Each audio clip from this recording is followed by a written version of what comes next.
Hey guys, Rob from AST here. So coming to you after a little bit of a week off, took a little vacation, hence the tan. I got to lie on the beach with my wife, which was very much appreciated since we're always running around. She's also in education, working with kids, so it's nice to have some time away, just the two of us. But I'm really excited to pick back up with you where we left off. And last week you talked about FCT, or Functional Communication Training.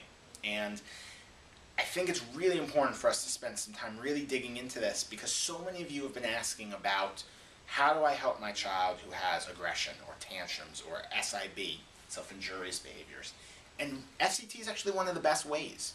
And the reason for that is behavior is communication. Our kids with autism, one of their greatest deficits is a lack of communication skills. They can't say, I don't like that. They struggle with getting those words out, and oftentimes a lot of them don't have the language even to put the words together. So they use their behaviors. So that kid who we were talking about last week, who's using a tantrum or aggression to get out of doing work, struggles with saying, I don't want to do this. So what do? They use aggression, because that works. Behavior is their form of communication. So our goal with FCT is to give them functional means to get their point across through strong, clear communication.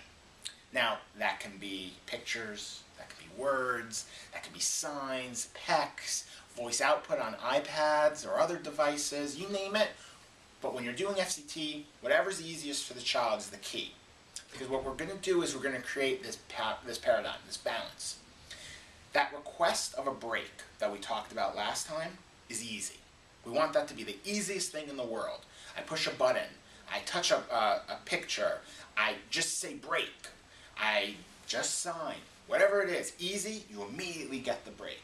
Because on the flip side, we're going to go back to our old friend extinction. Now, hopefully you guys remember extinction from a few months back, but in case you don't, extinction is me not punishing, not reprimanding, not scolding, but just withholding reinforcement. So in this case, the child who's engaging in a tantrum to get out of doing their work, well, me putting on an extinction is making sure that the tantrum doesn't allow the child to get out of the work. So what I'm going to do is, child engages in a tantrum, I'm going to put the work back on the desk. Child rips up that piece of paper, I'm going to put that piece of paper or a new piece of paper on the desk. I want to make sure that I keep presenting the task. Now, when you're starting this off, I would recommend don't over-prompt. Don't constantly say, get back to work. No, don't do that. Get back to work, get back to work, get back to work. That won't work. Things like that. It's going to lead to higher frustration. Don't overly prompt physically speaking, hand over hand type of stuff. Don't go there right away. You may need to, and that may be something you want to work with your BCBA on, but don't go there right away. And the reason is, I just want to keep you safe. I want to make sure everyone is safe, and that type of prompting can lead to a greater degree of escalation, which could lead to more aggression and more tantrums, and that's not necessarily a safe situation as you're just beginning for yourself or for the child. But don't be discouraged if you see a little bit of an increase in the behavior, because remember, we also talked that extinction sometimes leads to an increase in the behavior before it gets better.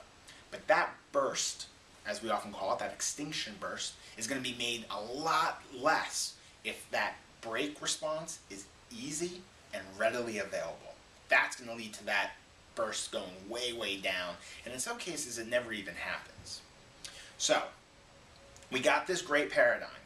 Next week, come back and we're going to talk about the third piece in more detail, which is reinforcement. Because remember, our goal here is to decrease aggression, but we really want the child to finish his work. There's always a greater goal. The FCT is your middle step. So now we're going to go to the final step, and we're going to put it all together with a visual next week that I use with every young behavior analyst that I supervise, train, teach, and on every behavior support plan I've ever written. It's my holy grail of FCT, and I very much value the folks who taught it to me in the first place. So I'm excited to pass it on to you next week. Have a great one, and we'll talk to you later.